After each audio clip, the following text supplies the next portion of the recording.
Welcome into Not Another Football Show. I'm your host, Tamara Brown, and I have a great guest today for the first time in person, WAVY's own James Kattato. What's going on? James, are you ready to have some fun today? Yeah, let's have some fun. Let's do it. I'm pumped for it. A lot of good topics on slate. And today we're doing college football, which for our first two shows, if you haven't watched them, be sure to go back and do that on WAVY Plus. But if you haven't watched them, they were NFL based. Today we're doing college football. And I thought, what better place to start than Bandwagon University?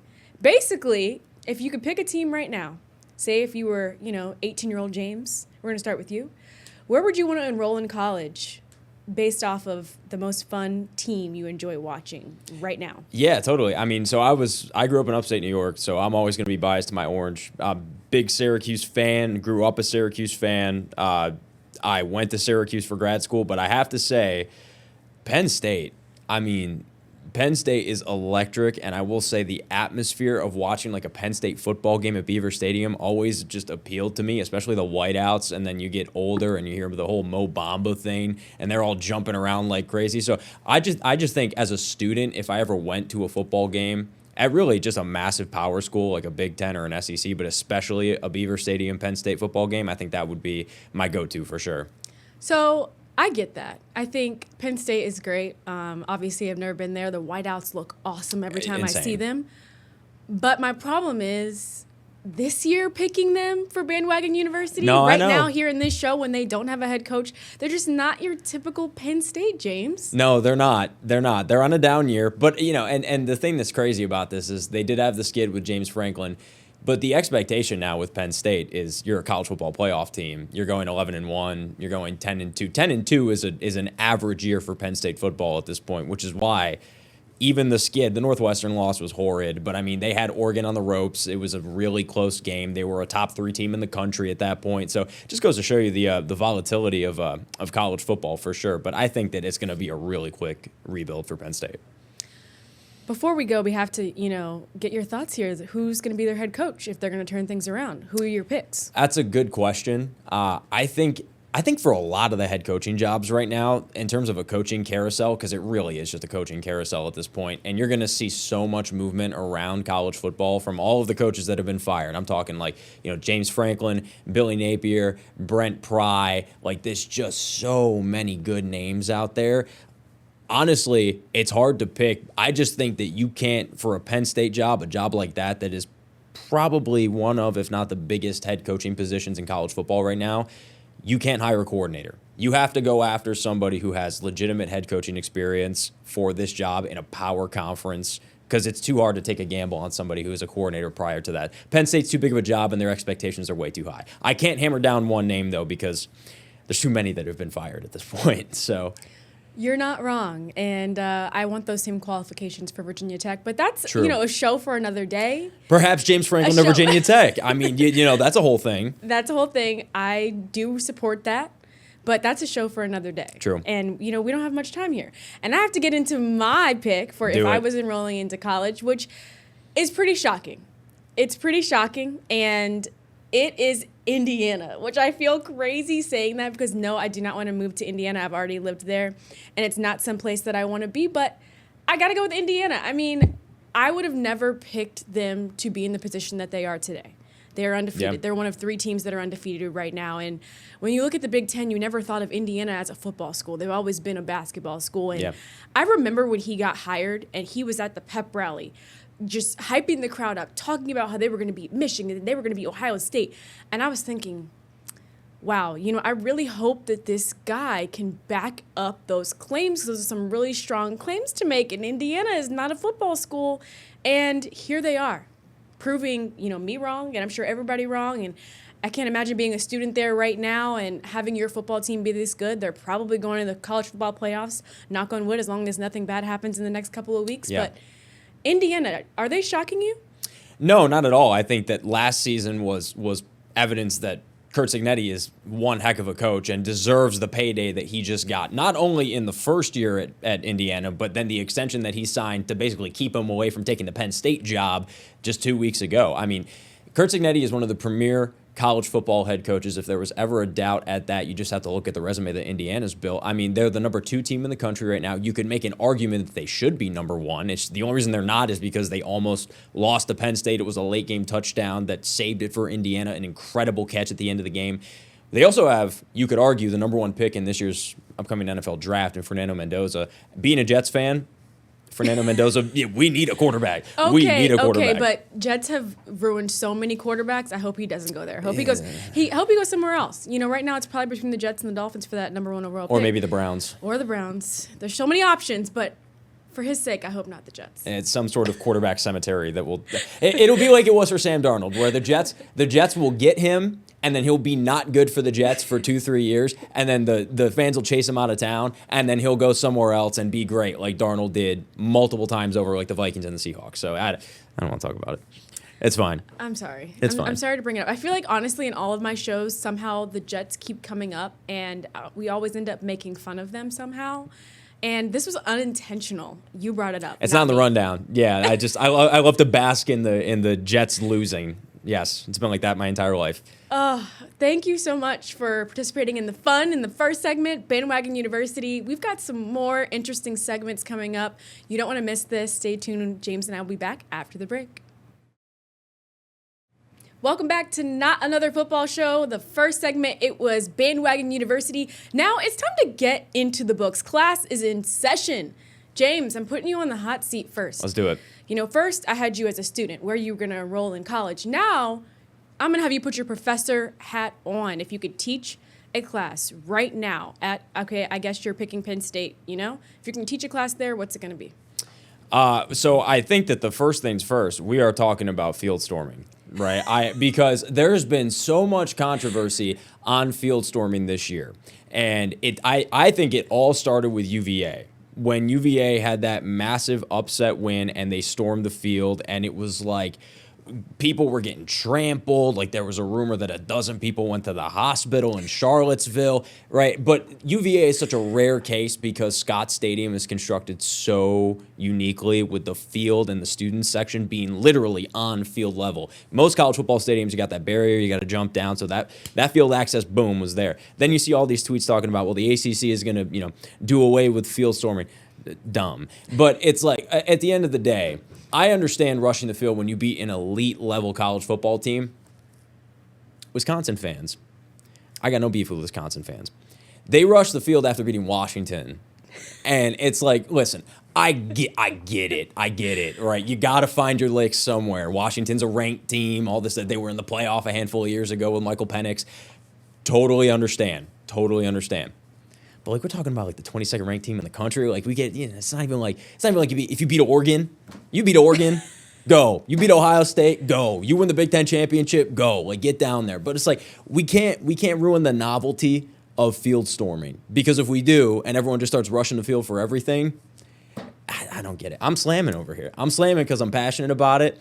Court storming, field storming, it's got to be a marquee upset that really sets the tone for your season. It can't just be any win over any top 25 ranked school. That's my take on it. Well, looking at this photo, it looks like the Wisconsin Badger students do not agree with that take. No, they don't. They will not be registering for Field Storming 101. No, they won't. No, they're dropping the class as soon as they take the first one, for sure. No, I don't blame them. Listen, as a student myself, if there was, first of all, undergrad, we were a hockey school, so you can't rush the ice because everyone's just going to fall. But like, in Syracuse, if we had beaten Duke, if we had beaten Clemson football, if we had done any of that stuff, like, we would have stormed, but would have been due because Syracuse was not good when I was in grad school. It's like, so, but I just don't, for my personal taste, I can't see a 13-10 win over Washington, who's 22nd in the country, when you're 3-6, storming the field. My opinion. If you win 45-40, different story.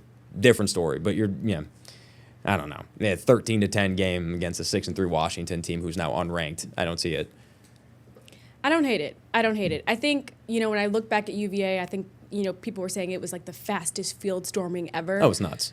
Yes, I think the way their field is structured, it makes sense how they got on the field so fast. And also, I'm like, UVA football, they're not used to winning. And so they're just so excited about it that I think when you're not used to winning, field storming is like almost required. Whereas if you're used to winning, you don't really field storm. Like Totally. At Alabama, they're probably never. They're not field storming. They're not field storming. No, they're not doing it. Georgia, they're not doing it. Yeah. But like, Wisconsin hasn't been good in a while.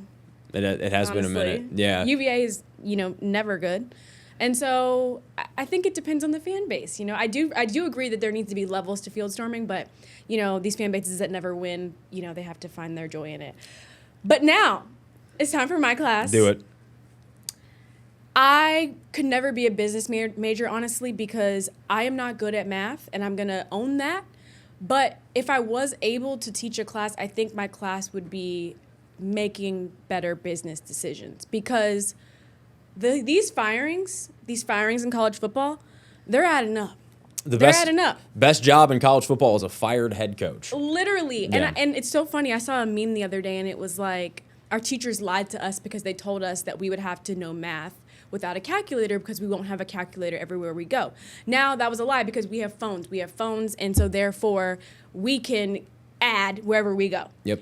And right now, there is over, this year alone, I think Brian Kelly was in like the $50 million buyout. Yeah. Same thing with James Franklin. And I'm sure it's going to continue to go as the season goes on. Hugh Freeze was just fired, I think, last Sunday.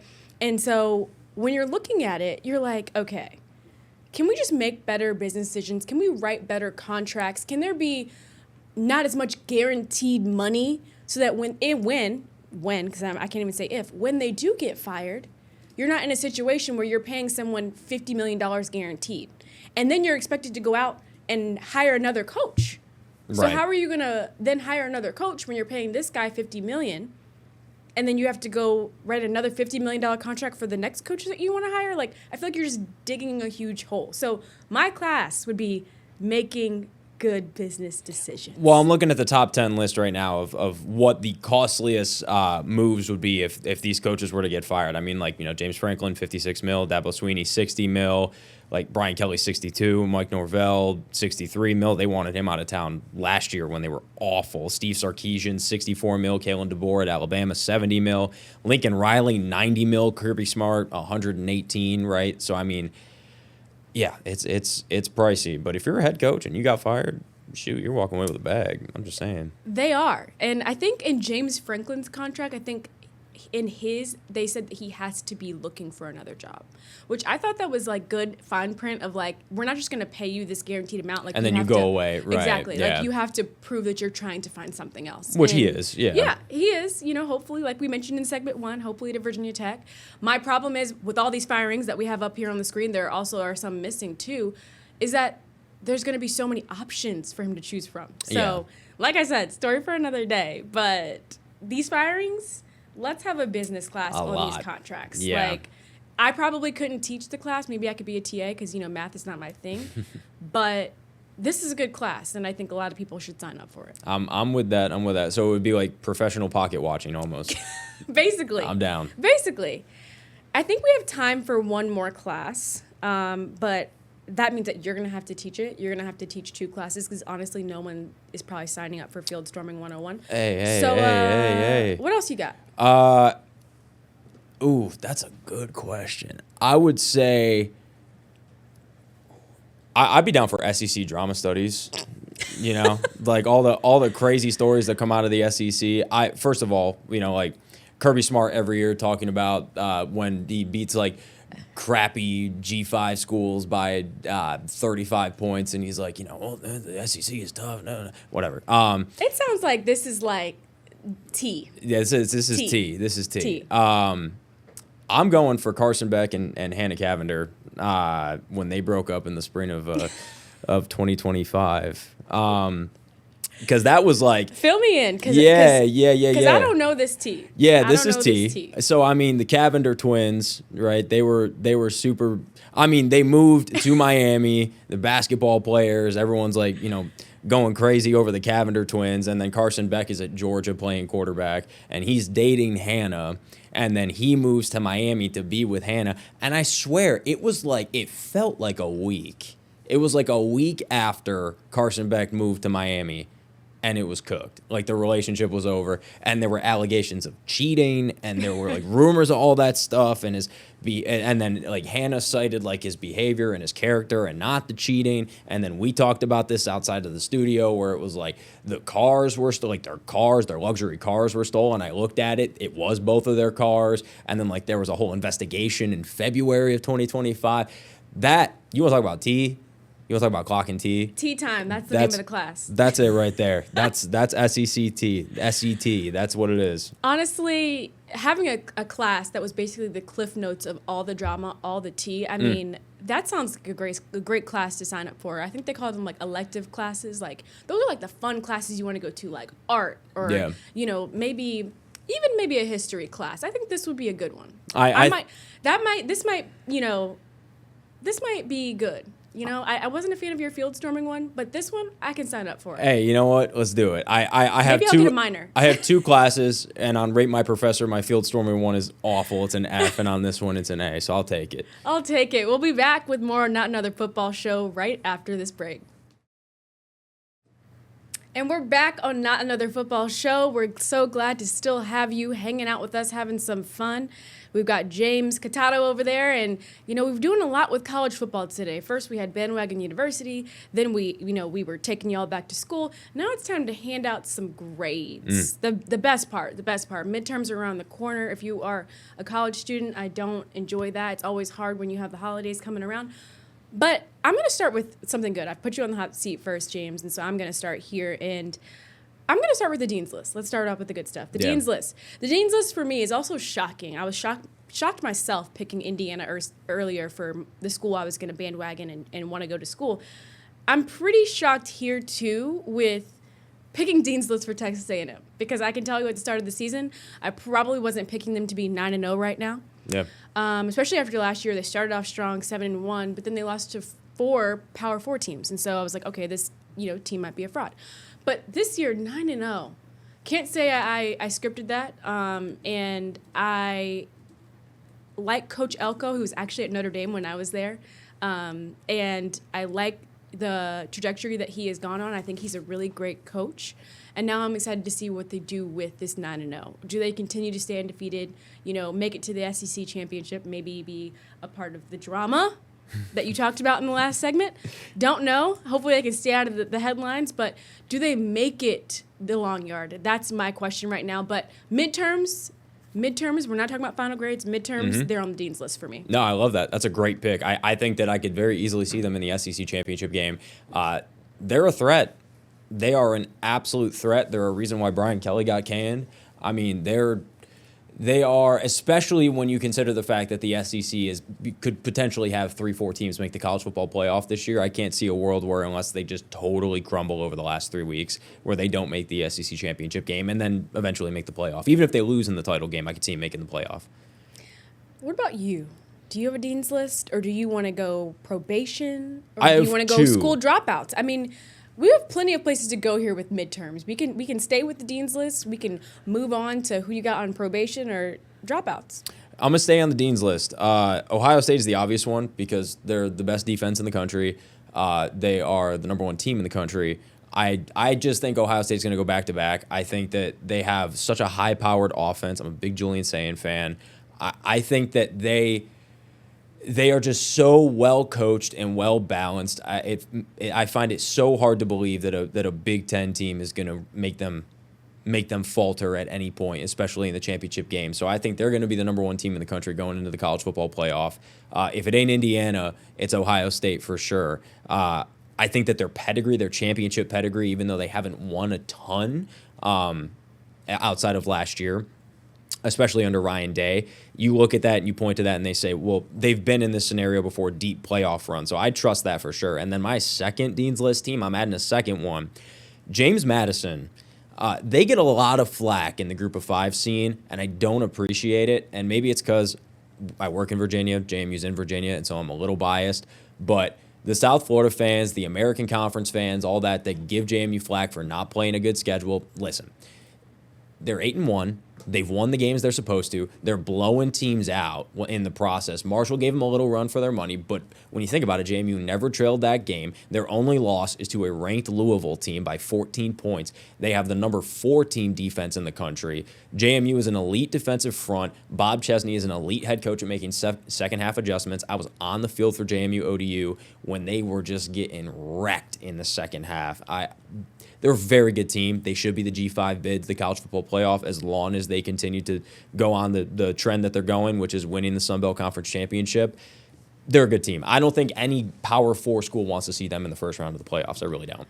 I agree with you. I actually really enjoyed watching them in that Louisville game, and I think at that point they were still rotating quarterbacks, and I think that if that game was played now versus then, I feel like it's so hard in the beginning of the season when you are in this era of college sports, when you have so many transfers, you have 20 freshmen, you just basically have a whole new team and you're still trying to figure it out. They were still rotating quarterbacks. And so it was almost like, first and second down, one quarterback, third down, a different quarterback. And it was a fun game to watch, but I wonder if the outcome would be different now that the coach knows his team, there's better chemistry. Obviously, there's nothing we can do about what their record is right now. You can't go back in time, but I like this pick for Dean's List. I love it. I approve of it. And now I think it's time to move on to probation. And I had you go second for Dean's List, but now I think I want to know where you are with your probation list. So do you need a second to think? I got it. Are you a teacher that's, always prepared and you already know what the grade is? I think that, you had your classes right on the top of your head at the very beginning, so I'm not shocked that you're ready to go with who you have on probation. Yeah, I'm an ACC homer, really a Big East homer because of Syracuse, but an ACC homer because of Syracuse and my roots. But, honestly, the entire ranked ACC, in my opinion, is on probation because Georgia Tech, they're 8-1. They're doing what they're supposed to be doing. Miami, they're doing what they're supposed to be doing. But it's like I saw an article about Miami, and they beat Syracuse, and it was like it looked like an NFL team versus a varsity football team, and I was like, that's just no, because they're not going to go in, and obviously there's no way I can possibly tell, but I can't see them going in and beating an SEC team. But then you look at the teams who have faltered, like the UVAs and the Louisvilles. UVA, they get on probation because what's the status of their quarterback, Chandler Morris, after his injury where he got run into by 2 Wake Forest defenders and he exited the game. We still don't know. We're waiting for a medical update from Tony Elliott, whatever that looks like. But they lost to Wake Forest in a low-scoring affair. Their offense hasn't been really giving them high output anyways, even though they have high-level guys in Jamari Taylor, Chandler Morris, Cam Ross, all these guys. And then Louisville dropping one to Cal is stunning to me, truly. And then Duke, who was a team that was looked at as a potential contender in the ACC as well, loses to UConn in UConn. Credit to UConn, by the way. The Huskies are absolutely rebuilding that football program very well. But the ACC as a whole, and then Pitt playing Notre Dame this weekend, I don't have faith in that at all. So I think Notre Dame is going to roll Pitt, and then we're going to see Pitt drop out of the rankings because they're right toward the bottom of it. But I would say the entire ranked ACC, I just don't trust right now going into the postseason. Yeah, it's funny that you picked that because literally on Friday night or Saturday morning, I was saying to one of my friends, because she was like, do you want to go to the Virginia Tech UVA game? And I was like, not really, because the one half of me, UVA should win by 10. But then the other half, I'm like, UVA could be UVA and lose. And then sure enough, it was Saturday morning when I said this. I woke up Sunday morning to see that they lost to Wake Forest. And I'm like, what are they doing? What are they doing? And literally, I think the UNC game I was watching, they barely beat UNC.